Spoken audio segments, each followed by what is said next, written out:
KTR sir ఒక joke చెప్పారు, 2-3 సామెతలు కూడా వినిపించారు. జనాలు ఏమనుకుంటున్నారో పూసగుచ్చినట్లుగా వివరించారు. నమస్తే సార్, స్టార్ట్ చేయండి. నేను గత సంవత్సర కాలంలో చూసిన బెస్ట్ జోకు, అత్యుత్తమ జోకు పొద్దున పేపర్లో చూసిన. జోకా? అబ్బా, జోకులు అంటే నాకు భలే ఇష్టం సార్. ఏంటిదా జోక్ ఎరికేనా? ఏంటి సార్ ఆ జోక్? రేవంత్ రెడ్డి ఢిల్లీకి పోయింది. రేవంత్ రెడ్డి ఢిల్లీకి పోతే అందులో జోకే ఉంది సార్. ఢిల్లీలో ఆడ స్పీచ్ ఇస్తాడు రేవంత్ రెడ్డి, ఇలా పత్రికల్లో రాసిండు. ఏం స్పీచ్ ఇచ్చారు? తెలంగాణలో మొత్తం ఉద్ధరించిన, ఢిల్లీని కూడా ఉద్ధరిస్తా, మీరు నా మాట నమ్మి ఢిల్లీలో కూడా కాంగ్రెస్ కి అధికారం ఇయ్యండి చెప్పి రేవంత్ రెడ్డి గారు ఢిల్లీలో చెప్తాడు. ఇదేనా మీరు చెప్పాలనుకున్న జోకా?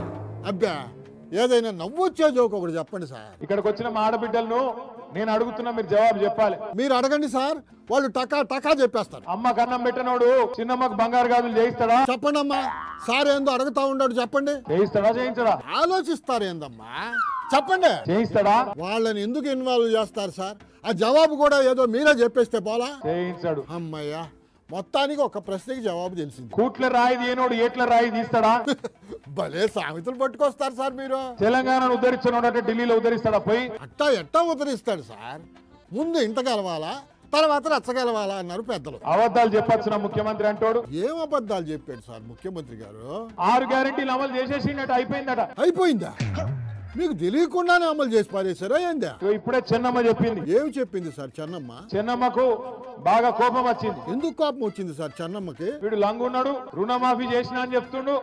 యాడ చేసిండు, నాకు 55,000 లోన్ ఉన్నది, రుణమాఫీ కాలేదు, యాడ చేసిండని లొల్లి పెడుతుంది. మరి రుణమాఫీ చేస్తానని చెప్పి చెయ్యకపోతే కోపం రాదా సార్? మరి ఏం చేయాలి చెన్నమ్మ అన్న?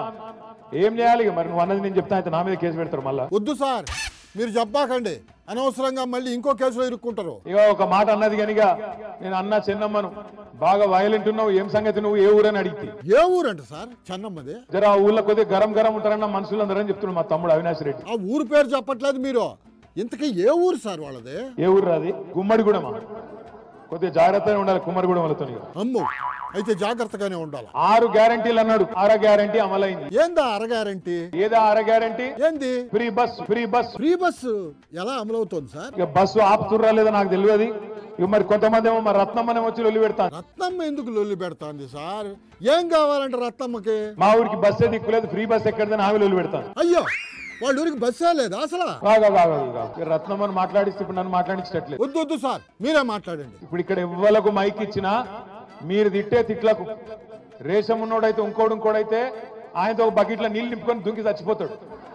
కానీ ఆయన రేవంత్ రెడ్డి, ఆయన గసండి ఏం లేవు, రేషము సిగ్గు. తిట్టేవాళ్ళు తిడతానే ఉంటారు, అనేవాళ్ళు అంటానే ఉంటారు.